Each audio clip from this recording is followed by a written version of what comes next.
Welcome to BizTech's Community Conversation Show. Now, this show is a special show as part of our partnership with the 2022 Merdeka Awards. The Merdeka Award Trust was established by Petronas and Shell in 2007 to recognize and reward excellent individuals and organizations whose works and achievements have not only contributed to the nation's growth, but have also inspired greatness in the people of Malaysia. Now, our guest today is Faisal Parish. He's the founder and director of the Global Environment Center and is the environmental recipient for the 2022 Merdeka Awards.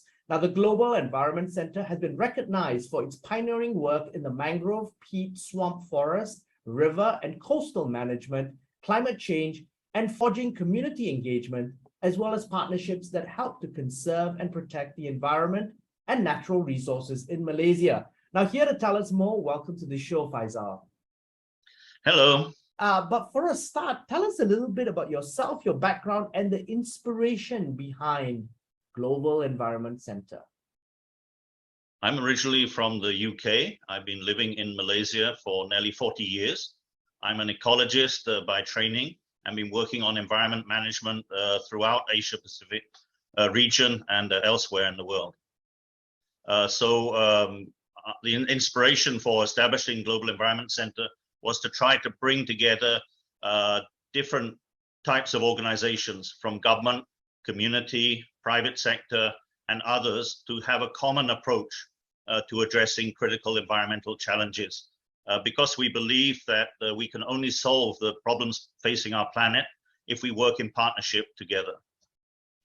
Now, could you elaborate on some of the programs and initiatives that the center embarks on? So we have a range of activities under four main programs.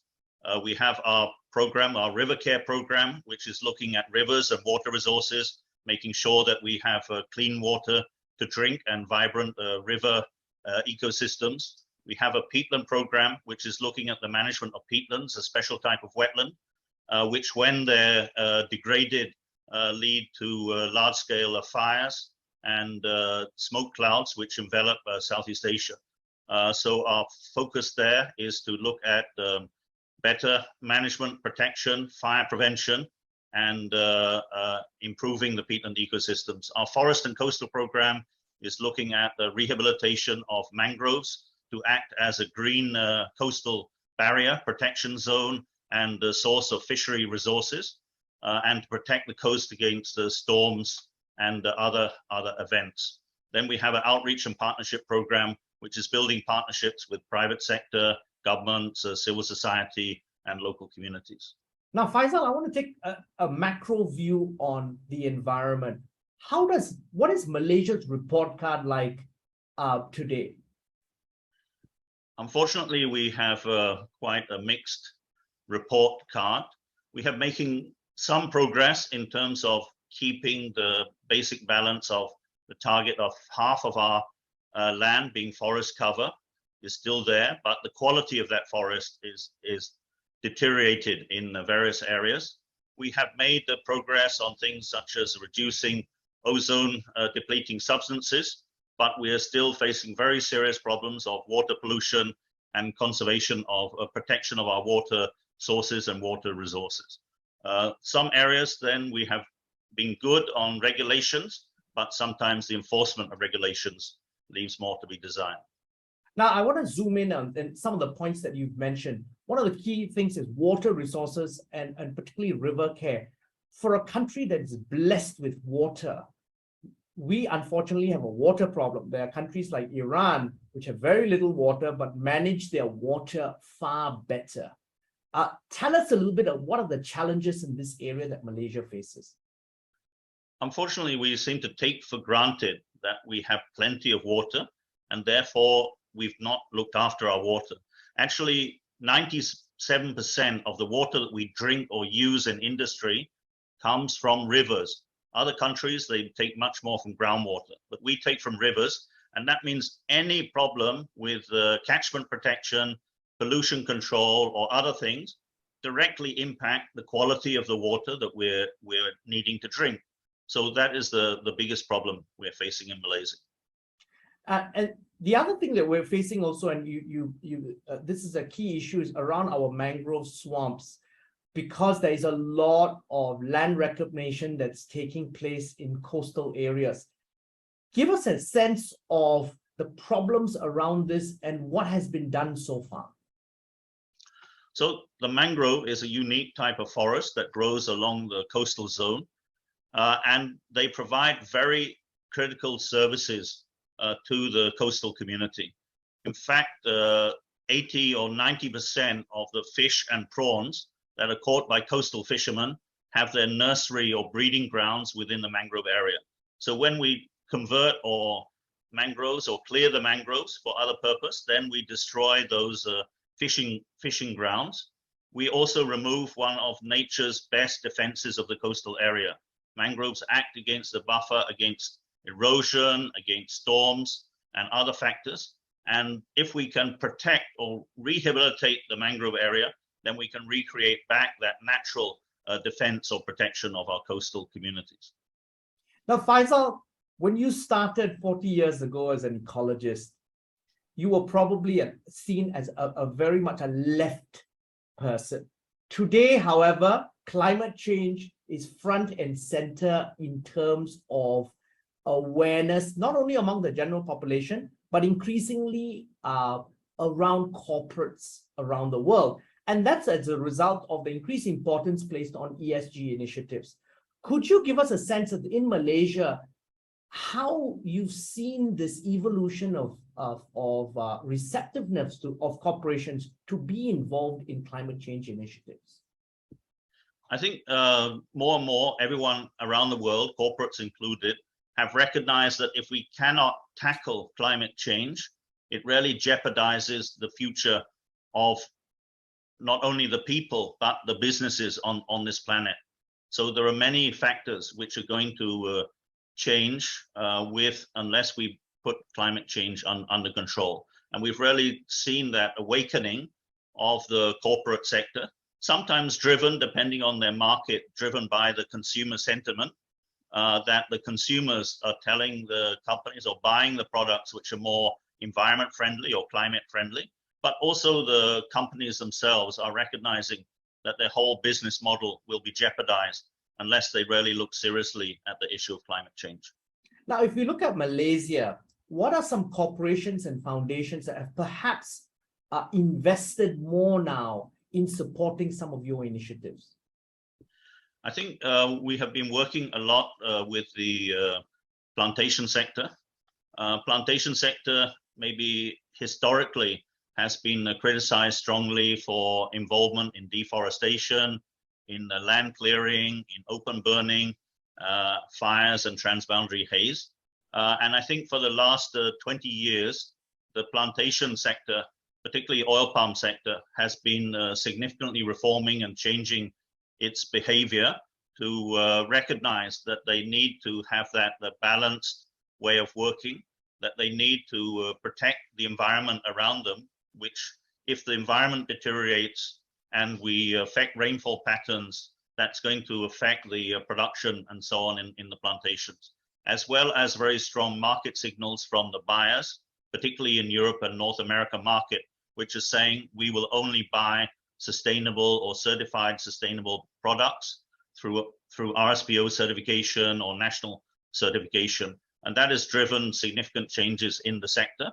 And we have seen very positive partnerships that we've had with some of the companies to transform the business, how they go about doing things, improving the actual plantation operations, but also how they place or site their plantations into the landscape to minimize the impact on environment, as well as to address greenhouse gas emission through their operation and their processing through the mills and the refineries.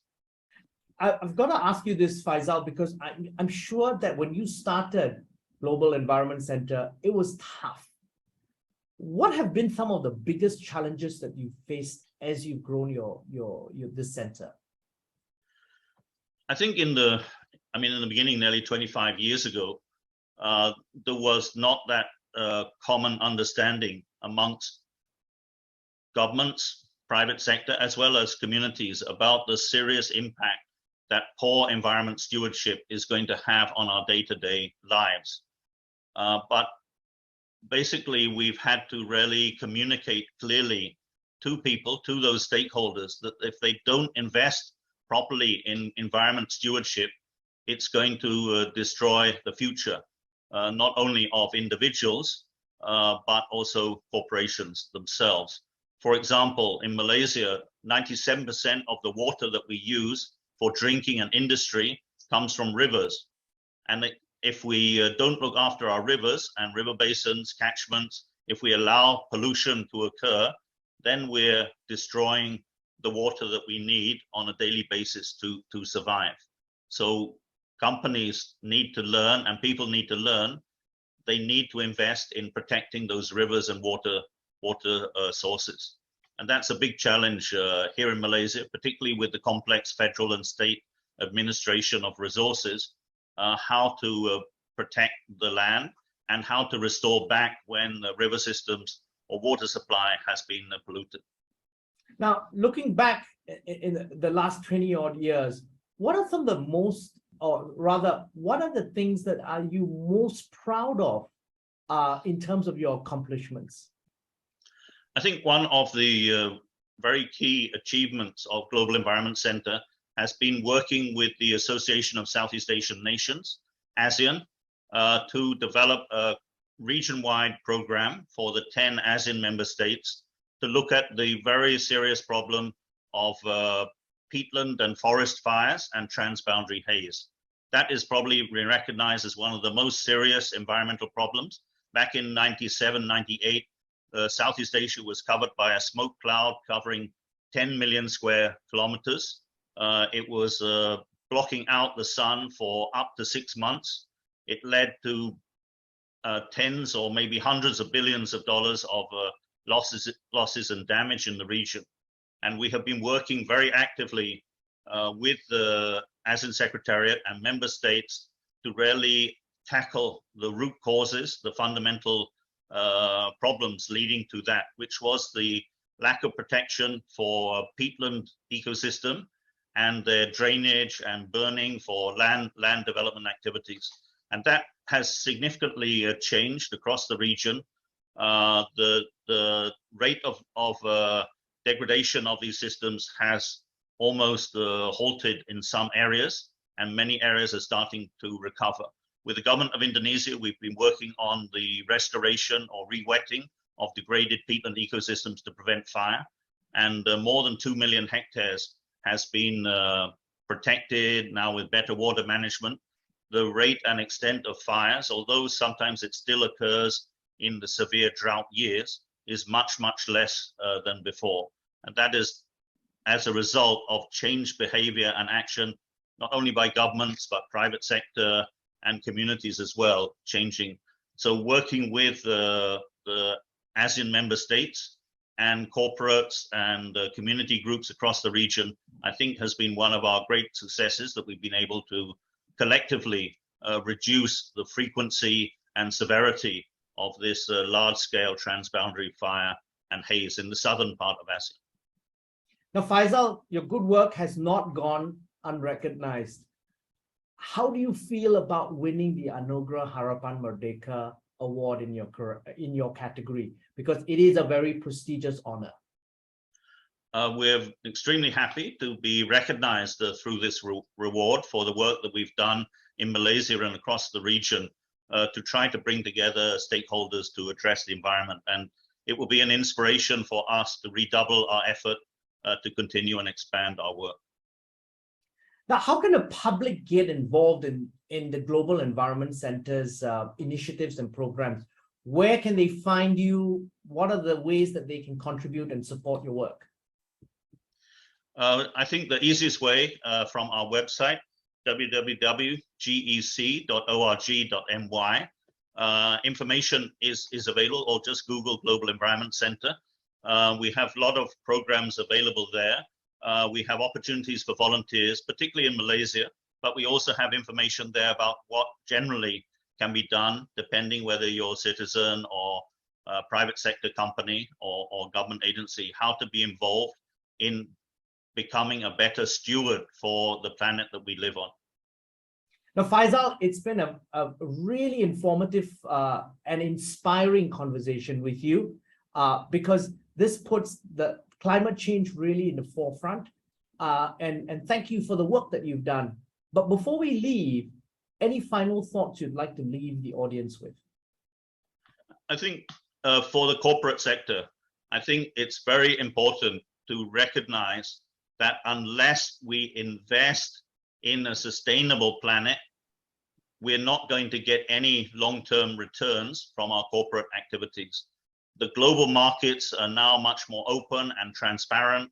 There are growing frameworks related to climate change, quality, environment protection, which are there.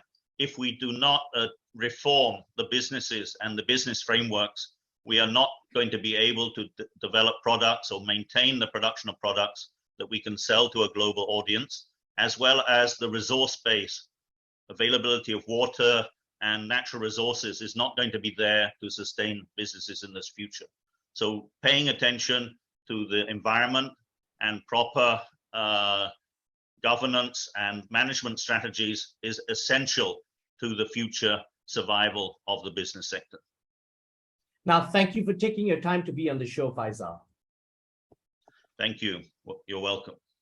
I'm Brian Fernandez, and we've been speaking to Faisal Parish, the founder and director of the Global Environment Center, on BizTech's Community Conversation Show. Now, this show is in line with our partnership with the Merdeka Award 2022. This video and podcast will be on our social media platforms, our syndication partners, as well as our website, www.biztech.asia. Please like and subscribe to our various platforms.